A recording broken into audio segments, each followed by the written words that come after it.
Bienvenida, Cecilia. Bueno, muchísimas gracias. Yo soy Cecilia Guerra Orozco, soy licenciada en Historia, profesora de Historia, ahora actualmente directora general de Museos y Teatros de la Municipalidad de San Miguel de Tucumán. Fui directora de la Casa Histórica, Museo Nacional de la Independencia. Me dedico a la docencia hace un montón de años en todos los niveles. Estuve en el secundario, en el terciario, ahora sigo en el nivel universitario. Así que bueno, soy mamá, soy también, así que bueno, eso. En la Secretaría de Cultura, ¿me decís? ¿Estás? Actualmente sí, pertenece en la Dirección General de Museos y Teatros, pertenece a la Subsecretaría de Cultura de la Municipalidad de San Miguel de Tucumán. Sí.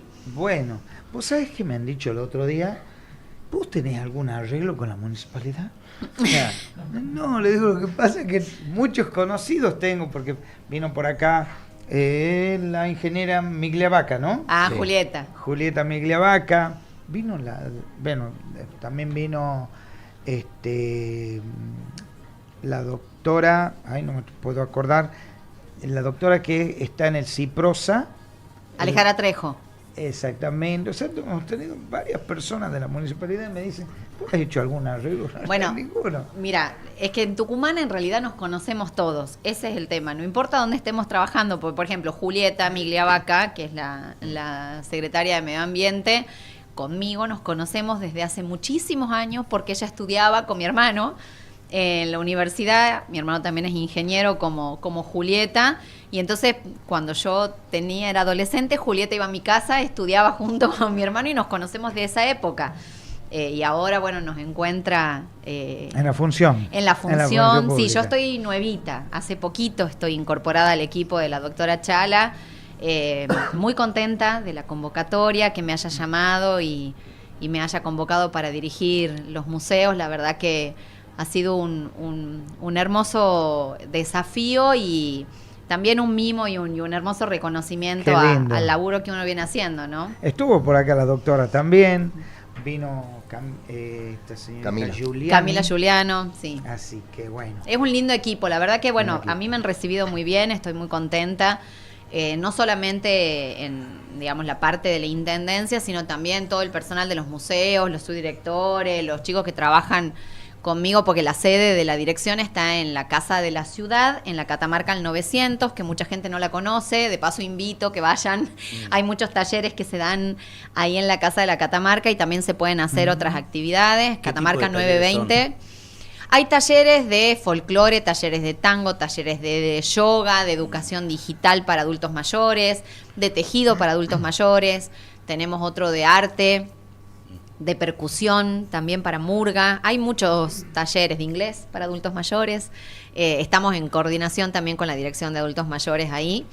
Y la verdad que, bueno, también el personal de ahí de la Catamarca me han recibido muy bien y la verdad que me siento muy cómoda trabajando y, como les decía, es un hermoso desafío el poder visibilizar más lo que están haciendo cada uno de los museos de la municipalidad, que son el Museo de la Industria Azucarera, el Museo de Mercedes Sosa, Casa Natal, el Casa Museo de la Ciudad, que es la ex Casa Azúcar, el que está en la Salta, el 500, y la Casa Belgraniana, que bueno, son 4 museos que también hablan, ¿no?, de la identidad de Tucumán y de lo que nos hace ser, ¿no?, tucumanos, no solamente desde lo histórico, sino también desde lo artístico y desde lo cultural. Así que, bueno, muy contenta, la verdad. Hace poco hubo como una gira por los museos.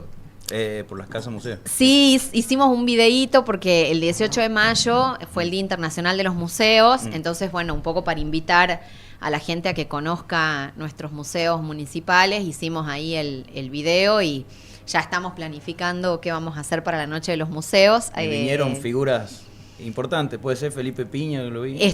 Bueno, es que con Felipe estamos haciendo, yo antes de pertenecer al equipo de la municipalidad me había convocado como historiadora para hacer un documental que se llama San Miguel de Tucumán, Historia Viva, donde está Felipe Piña y somos 3 historiadores de acá de Tucumán, Facundo Nani, Valentina Mitrovich y bueno, yo, que contamos la historia de San Miguel de Tucumán.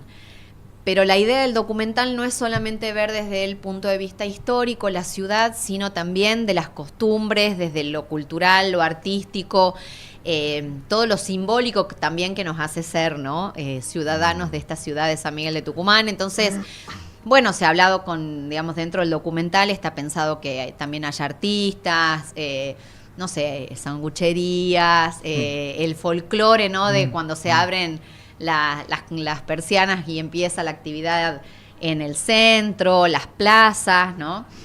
Así que bueno, Felipe ahora vino a grabar con nosotros venimos trabajando en ese documental desde el año pasado, así que bueno, vamos a ver si ya se estrena. Te cuento dos curiosidades. Está bueno. La primera es que yo le mando la invitación a usted. ¿Cómo la trato? ¿De usted? Como quieran, no Bueno. hay ningún problema. Todo el mundo me dice la Ceci Guerra, así que... Cuando le mando la invitación, era plena preparación del 25 de mayo. Efectivamente, estábamos en la Plaza Independencia. Yo digo, le mando la invitación, me contestan a los 2 días seguro. A los 2 días. Y sabía que iban a estar con todo esto.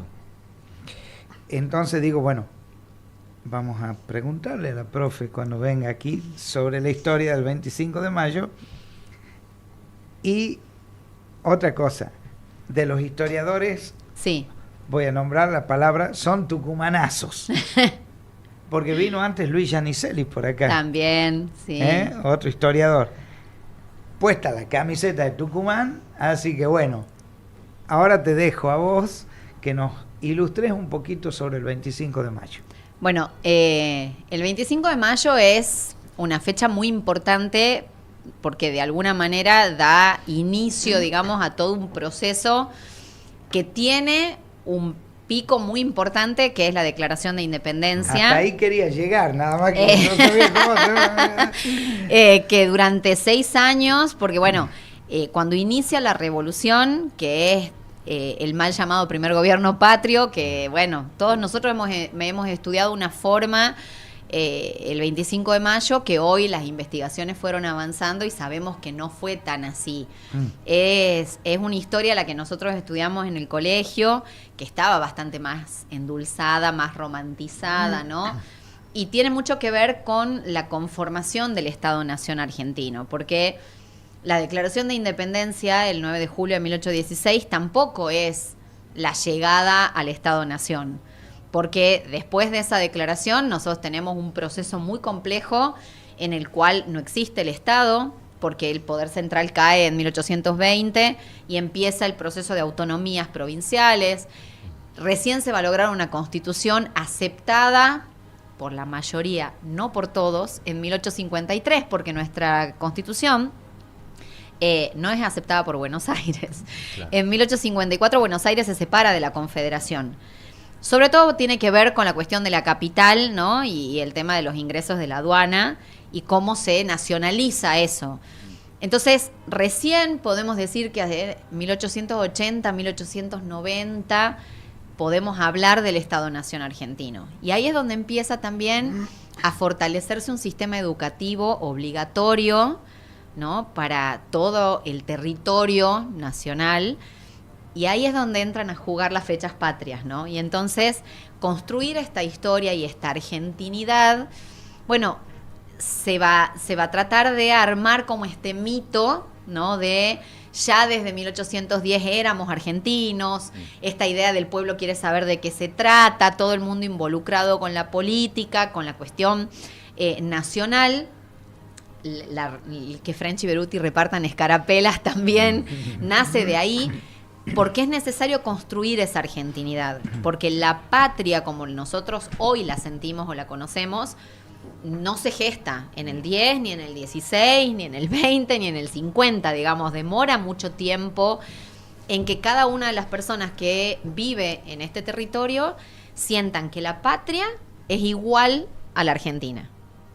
Porque la patria en ese momento, en 1810, es el lugar donde vos naciste, donde están tus padres. De ahí viene, digamos, lo de pater, ¿no? La patria. Entonces el tucumano se siente tucumano, el salteño salteño, el cordobés cordobés. y no hay un sentimiento mayor. Eso se va gestando con el tiempo. Entonces el 25 de mayo es muy importante porque da inicio a este proceso, que logra, ¿no?, tener su pico máximo el 9 de julio de 1816, que ya hay una firmeza en decir, bueno, hoy somos independientes y empezamos a transitar nuestro camino como una nueva nación, un nuevo Estado que se va a conformar a partir de entonces. Es el inicio. Claro, es el inicio. Cómo empezar. Efectivamente, y a la par de la revolución, que es buscar la política, digamos, porque también entender que en la colonia no existe lo que nosotros hoy llamamos la política, la economía, la cultura, ¿no? O sea, como esferas separadas. Es lo que, bueno, los historiadores denominamos antiguo régimen, que es un conjunto de prácticas que involucran todas estas cuestiones. Entonces, por ejemplo, no sé, las cuestiones jurídicas, mucho tiene la relación del delito con el pecado, ¿no? Y cómo las cuestiones de la moralidad y de la religiosidad se confunden un poco también con qué cosas son delito y qué cosas en realidad pertenecen a la vida privada, ¿no? Claro. Porque no existe esa diferencia. Entonces también la revolución lo que empieza a diagramar es eso. Separar. Empezar a separar qué pertenece a cada esfera, a cada ámbito, pero también empieza la guerra. Y ahí Tucumán ha sido súper importante, porque la guerra llega a Tucumán antes de la batalla de Tucumán, porque el ejército ya viene al Alto Perú desde 1810. Entonces la derrota de Huaki, el éxodo jujeño y todo lo que sucede, ¿no?, hasta llegar a la batalla de Tucumán, es con parte de ese ejército acá, y el ejército se va a quedar en Tucumán hasta 1820.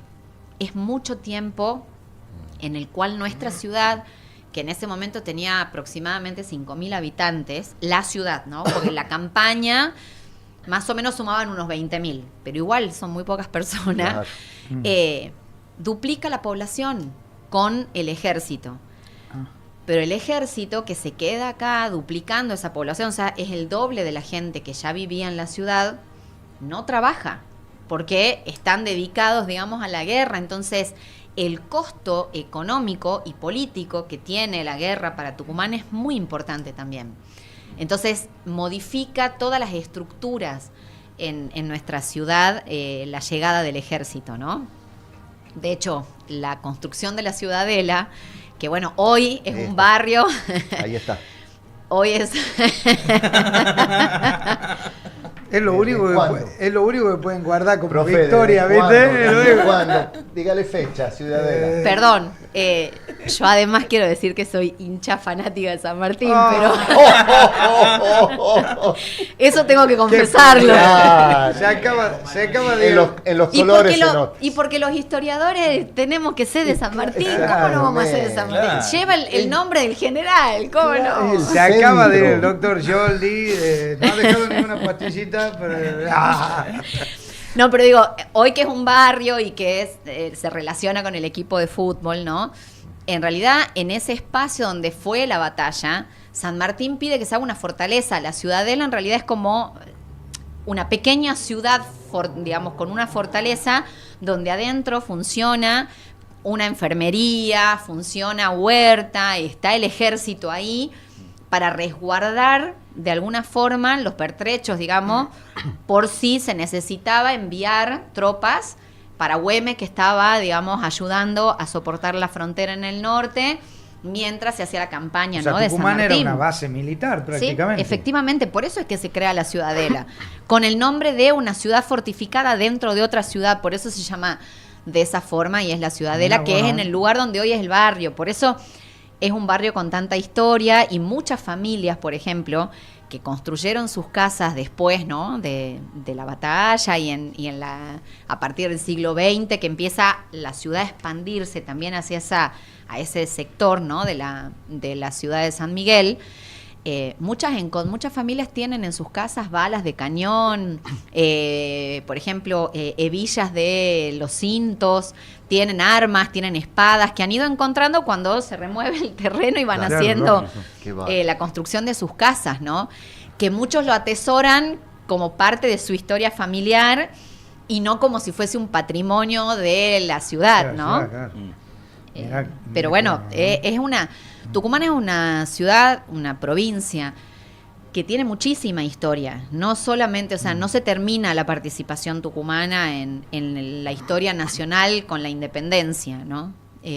Tucumán tiene una gravitación nacional muy importante durante todo el siglo XX, o sea, nuestra universidad es una de las mejores universidades nacionales, porque además también surge en el momento de la reforma universitaria, entonces ya es una universidad moderna.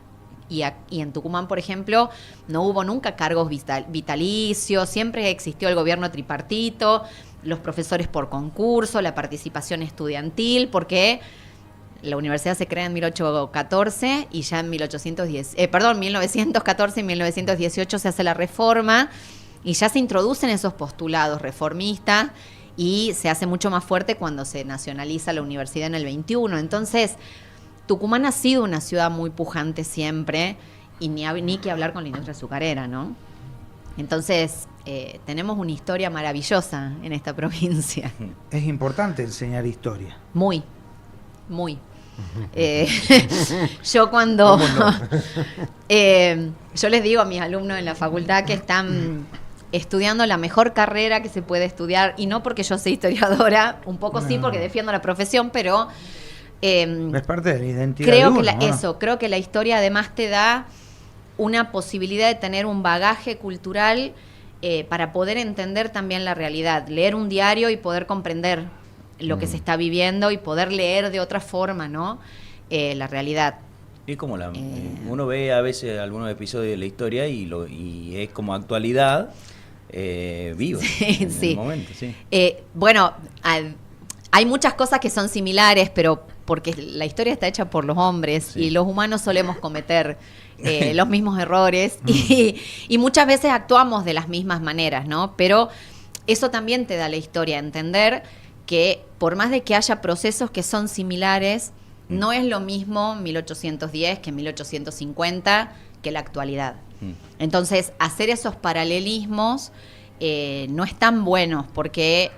La sociedad de 1810 no es el 2016. Sí, tal cual. Más allá de que veamos como que hay similitudes, ¿no? Que eso también te ayuda a la historia, a entender los procesos, a entender cómo funcionan esas sociedades y que hay cuestiones que nos atraviesan que no tienen que ver necesariamente con un sujeto político, no sé, o con un hecho en particular, sino que hay un montón de factores que juegan en ese sentido, ¿no? Siempre vi, o sea, desde que me acuerdo, de chiquito, me enseñaron que Tucumán tenía una riqueza impresionante, históricamente, y también actual, ¿no? O sea, y por allí escuché, se dice, Tucumán no tiene nada. ¿Cómo no tiene nada? Sí, en tal lugar es mucho más explotado el turismo porque Tucumán no tiene nada. No, tiene muchas cosas. Tucumán tiene una riqueza increíble en sus paisajes, en su historia, en su arte. La movida cultural y artística que tiene Tucumán, me atrevo a decir que quizá la tenga, bueno, por supuesto Buenos Aires, pero Córdoba, Rosario, y podría decirte que Tucumán está a esa altura. El nivel de nuestros artistas, de nuestros músicos, de nuestros profesionales científicos, es realmente muy importante. Tucumán es de verdad una provincia sumamente rica, que ha sido atravesada en la época más contemporánea, ¿no? Hace unos 40, 50 años atrás, por procesos muy difíciles, muy violentos, que marcaron a nuestra actualidad, ¿no? Porque el cierre de los ingenios fue realmente la destrucción de esta provincia. Sí, yo me acuerdo de eso. Porque no solo fue la destrucción de la industria azucarera, ¿no? Del cierre de 14 ingenios, sino también fue... ¿66 fue eso? En el 66, con el gobierno militar de Onganía. Sí, sí. Sí, yo era chico, me Y acuerdo. ¿Por qué se su- toma la decisión de cerrar? Yo no... Y- Hay todo un lobby complejo que viene de hace un tiempo, digamos, venía, ¿no? Sobre todo comandado por grandes industriales azucareros que piensan que Tucumán es una gran competencia para esos industriales. Tucumán tiene una particularidad y que la sigue sosteniendo y manteniendo en la industria azucarera y que la tiene desde su origen, y es los pequeños cañeros que contribuyen, digamos, nosotros tenemos pequeños cañeros y grandes cañeros, y muchos de esos pequeños que habían empezado con ingenios rudimentarios, luego, cuando no logran modernizarse y seguir, digamos, ese proceso, quedan como pequeños cañeros que venden esa caña para los grandes ingenios.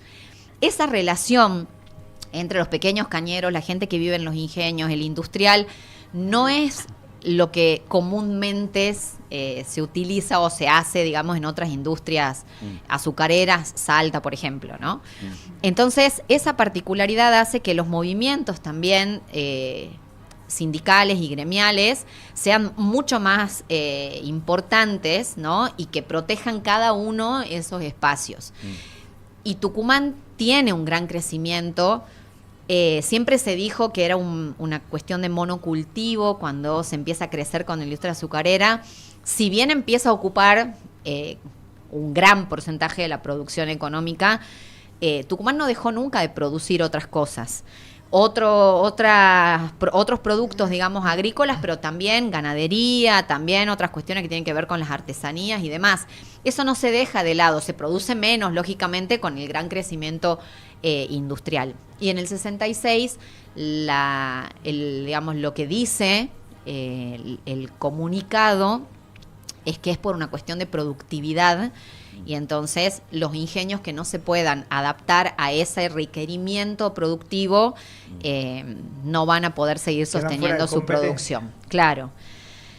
Es muy duro porque no solamente, por ejemplo, en el caso de Mercedes, del ingenio Mercedes, en lo que hoy es Lules, Mercedes tenía no solamente, bueno, como muchos, ¿no? Otros ingenios, no solamente es la casa de el industrial, sino también está en la casa de los obreros, golondrina. Existen las escuelas de ingenio porque también existe una necesidad de que hay un montón de niños que viven con sus padres, que van a trabajar, y muchos niños que también trabajan, y entonces van a las escuelas de los ingenios tenían hospitales también, o sea, había un mundo en esos pueblos de ingenio, Santa Lucía, por ejemplo, que desaparecen prácticamente cuando cierra el ingenio. Sí, Santa Lucía. Lo mismo pasó con Mercedes, que al cerrar el ingenio, la población que vive ahí productiva emigra. Claro, queda sin vida. Porque no puede seguir trabajando en ese espacio. Entonces, por ejemplo, muchos de lo que son hoy nuestros cordones de villas miserias en el Gran San Miguel de Tucumán se hacen en esa época. Son asentamientos que se van Son asentamientos que se van conformando de gente que no tiene dónde trabajar, pero hay una emigración hacia Buenos Aires, sobre todo en el cordón también del conurbano bonaerense, que también la ocupan muchos migrantes tucumanos que vienen del azúcar. Entonces hay una destrucción de la identidad provincial, de la industria provincial, y eso se termina de completar con el operativo Independencia en el 75. Tucumán es la primera provincia que tiene desaparecidos en democracia. Los primeros centros clandestinos de detención empiezan en Tucumán, en la zona de Famaillá, con el operativo Independencia, porque lo que hace el gobierno de Estela Martínez de Perón es otorgarle a los militares una zona de operaciones donde no interviene el Estado, donde es una zona militar. Y hay, digamos, militares en ese momento, Agdel Vilas, que es la cabeza del operativo Independencia, que se jacta de las torturas, de los asesinatos. Habla con mucho orgullo de eso, o sea, se puede leer, ¿no? Porque además él escribe notas en los diarios, con una crueldad, jactándose de esa cuestión. Entonces, después, cuando ya empieza el 24 de marzo del 76, el autodenominado Proceso de Reorganización Nacional, Tucumán también tiene una cantidad de centros clandestinos que casi iguala a grandes ciudades o provincias como Santa Fe o como Buenos Aires. Y somos la provincia más chiquita del país. Entonces, esos golpes, ¿no? En el 66, en el 75, en el 76 y hasta la vuelta a la democracia, es muy difícil de recuperar. Entonces, yo creo que también está bueno conocer la historia para tratarnos con un poco más de benevolencia a nosotros mismos y no ser tan duros con nuestra mirada sobre el presente, porque es una sociedad muy castigada y que no siempre fue así. Y entonces es muy interesante poder conocer nuestra historia para poder saber la riqueza realmente, ¿no?, que tenemos. Acá empezaron movimientos culturales que no existían en otras partes y a mucha gente le sorprende que llegás a Tucumán y Tucumán tiene vida como las 24 horas, ¿viste? Como que vas a un bar y siempre está la gente. No, sí, la vida nocturna de Tucumán. Pero además la cantidad de teatros que hay en Tucumán, la cantidad de centros culturales, de museos. O sea, más allá, digamos, de la Casa Histórica, que es lo más importante que nosotros tenemos, nuestro Museo Nacional, hay museos provinciales y hay museos municipales que en nuestra extensión de terreno son muchísimos. Claro. Y eso habla, ¿no?, de nuestra historia y de nuestra vida cultural, ¿no? Qué bárbaro, ¿no? La verdad que Tucumán es... Bueno, somos demasiado tucumanos. Sí, somos muy fanáticos, pero... Cuando vino Luis Giannicelli contaba con el tema de los ingenios. Contaba, no me acuerdo quién él nombró, que había hecho importar como toda la maquinaria, porque bueno, era un tema que no sé cuánto, no sé si lo trajo en trenes o en barco, que eran varios barcos, la verdad que no. El primero que intentó hacerlo se llamaba Baltasar Aguirre, que en la década del 50, de 1850, intenta traer las primeras maquinarias y eso, tuvo que traerlas en varias carretas, las trajeron en barco por supuesto, pero después venían como en partes, en carretas, y después hay partes de eso que no lo pudo montar porque no había nadie acá especializado en ese tipo de maquinaria para poder armarlas. Claro. Entonces no pudo industrializar, digamos, su ingenio con todo lo que había traído. Él tenía, digamos, apoyo económico de Urquiza para poder hacer esa industrialización en su ingenio, sí. Mirá vos. Qué bárbaro. La elección de Tucumán, la independencia, ¿no? En Tucumán, ¿tiene que ver con algún mensaje hacia lo central, hacia Buenos Aires o...? Tucumán siempre ha sido una ciudad, bueno, siempre, desde que Buenos Buenos Aires fue capital del virreinato, Tucumán siempre estuvo muy atenta al poder porteño, ¿no? Nunca estuvo en disputa ese poder. Siempre reconoció a Buenos Aires como capital y siempre estuvo muy atenta, ¿no?, a lo que pasaba en Buenos Aires y tratando de quedar bien siempre con el poder central en la capital. No hay un hecho particular que diga, bueno, por esto se elige Tucumán.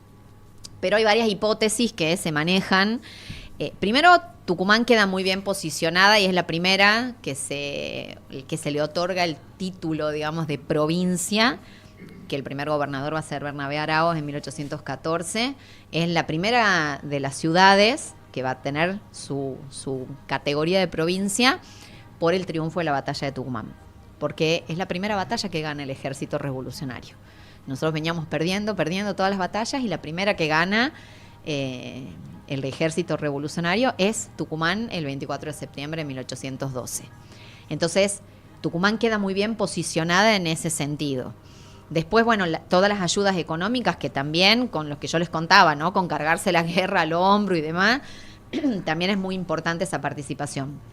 Y además... en un movimiento, digamos, en el cual en Europa estaban volviendo todas las antiguas monarquías porque habían vencido a Napoleón Bonaparte, se creía que Fernando VII, el rey español, iba a mandar barcos para sofocar los movimientos revolucionarios, que de hecho envía barcos, pasa que no llegan al Río de la Plata, los manda para América Central y el Caribe, van a Venezuela y a Cuba principalmente, para intentar sofocar los estallidos revolucionarios. Pero pensando en que quizá una flota española podía llegar al Río de la Plata y convocar un Congreso General Constituyente ahí era bastante peligroso. Además, estaba la presencia de Artigas. Artigas es el héroe, digamos, de nuestros vecinos uruguayos, porque va a ser el líder revolucionario de Montevideo. Y las provincias del litoral, hoy nuestras provincias del litoral, van a acompañar mucho la causa de Artigas. De hecho, ellos hacen la Liga de los Pueblos Libres y no vienen a declarar la independencia acá. No porque no quieran la independencia. Hay una cuestión con el centralismo porteño. Ellos plantean otro tipo de país, un país más confederal, más del estilo de lo que hoy es los Estados Unidos, donde cada estado tiene su independencia, su propia constitución, y por voluntad se unen, ¿no?, para conformar ese Estado-nación.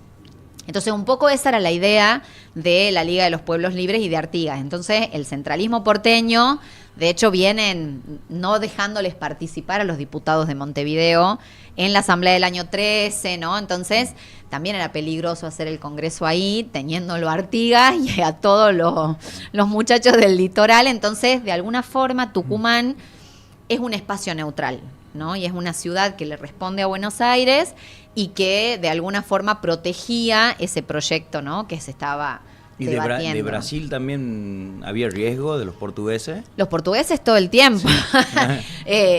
Porque además está la corona portuguesa. Claro. Porque con la entrada de Napoleón a España, que la pretensión era invadir Portugal, los reyes portugueses viajan a la colonia y se instalan en Río de Janeiro. Es la primera vez en toda la historia del proceso colonial que hay un rey en América. Mira. Los reyes españoles no pisaron jamás el territorio americano. Nunca. Y eso que se les festejaba el cumpleaños, se les festejaban los santos, todo, ¿no? Hacían un montón de festividades, desde México hasta acá, en todos lados. Era muy importante esa representatividad, digamos, y hasta hace poco en el tiempo. Sí. Sí, sí. Sí, sí, y la primera vez que hay un rey... Es entendible que en su momento no hayan venido, pero después ya con el paso del tiempo, incluso hasta políticamente podría haber sido utilizado una venida para aquí, pero no lo han hecho. Efectivamente, efectivamente. No conocían el territorio. Claro. Y les era muy lejano también. Entonces, la primera vez que hay un rey acá es el rey de Portugal, que además está casado con la hermana del rey de España. Entonces, de alguna forma sienten que, bueno, son sus territorios también, porque Claro. Carlota Joaquina es la hermana de Fernando VII, y si toda la familia real está presa, entonces Carlota Joaquina puede perfectamente ser regente de todos estos territorios. Entonces, de alguna forma, digamos, la corona portuguesa intenta quedarse con todos estos territorios del Río de la Plata, de lo que hoy nosotros conocemos como Paraguay, Uruguay y Argentina. Sobre todo de la zona, digamos, del litoral y Buenos Aires, que es lo que está más cercano, ¿no?, a lo que hoy es Brasil y Uruguay y Paraguay. Hay una voluntad. Chiquibarro, ¿vos sabés No termina más. ¿Qué haríamos si lo traemos a Luisito Giannicelli y a Hay que Ceci hacer acá? el debate, el debate final. No, estaría picantísimo esto, ¿eh? Bueno, muchísimas gracias, Ceci, por visitarnos. No, por favor, un placer. ¿Y la podemos invitar de nuevo Cuando en algún quieran. momento? Sí. No hay nada que me guste más que hablar de historia, así que No, cuando aparte quieran. lo Si no historia- lo aburrimos, Se le nota. No. Sí, me gusta. Es linda la historia, ¿no?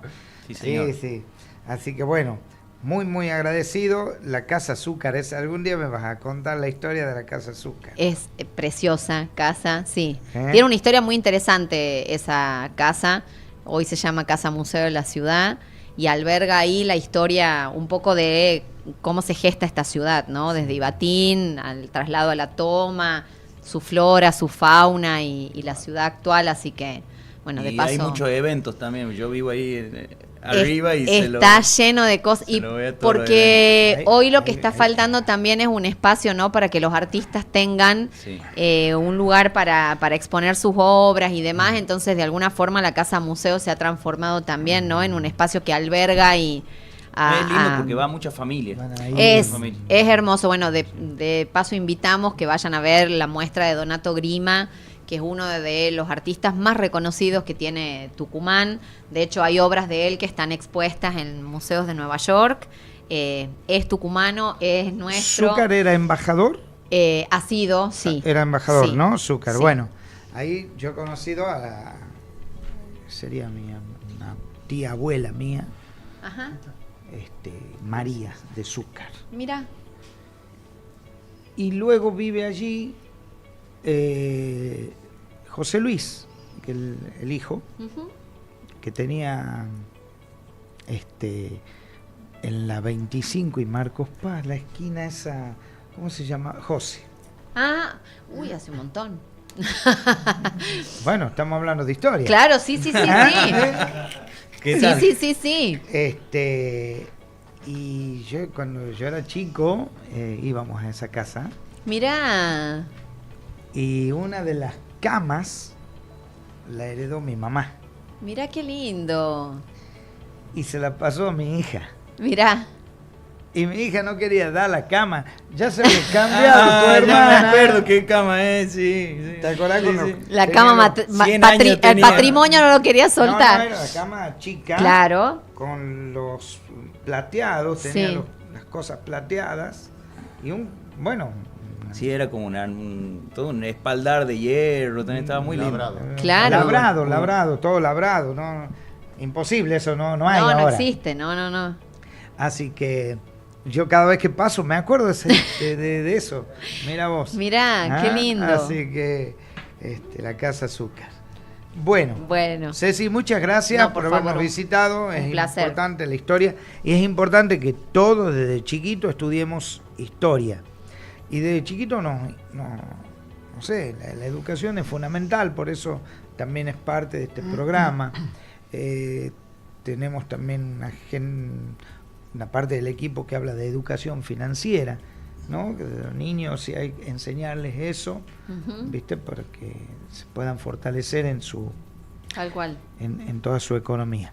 Y yo dejo un pensamiento, a mí me gusta decir algo de la Biblia, porque leo la historia bíblica y hay una partecita donde a uno de los pueblos se les dice: enseñale esto a tus hijos al levantarse, al ir por el camino, al acostarse y no dejar de repetírselo. Y creo que la historia es parte de esta repetición, de decirle a nuestros estudiantes, a nuestros niños, para que conozcan todo esto que la verdad que a mí me enorgullece mi provincia. Así es, y por nuestro supuesto país. mi país, por supuesto. Así es. ¿No? Además, no se puede querer lo que no se conoce. Exactamente. Y es parte de lo que somos y de nuestra identidad, así que sí, es Exactamente. muy importante leer, estudiar, y siempre vamos a pelear por eso, ¿no? Así es. Muchísimas gracias, No, por Ceci. favor, un placer. Que Dios me la bendiga, que tenga unas buenas tardes. Muchas Y gracias. la verdad que nos enriqueció en este tiempo. Gracias, chicos. Gracias a todos. Gracias, Ceci. Por favor, un Gracias. placer. Programa más de Profe. Mentes Productivas. Nos vemos entonces el próximo miércoles a horas 15, como siempre, como de costumbre, con más invitados. Y bueno, ya saben, ¿no? Los historiadores aquí, tendríamos un programa de 12 horas por lo menos. No, claro. ¿Eh? No nos callamos más. No se callan Extendidos. más. Muchísimas gracias, equipo. Que Dios los bendiga a todos.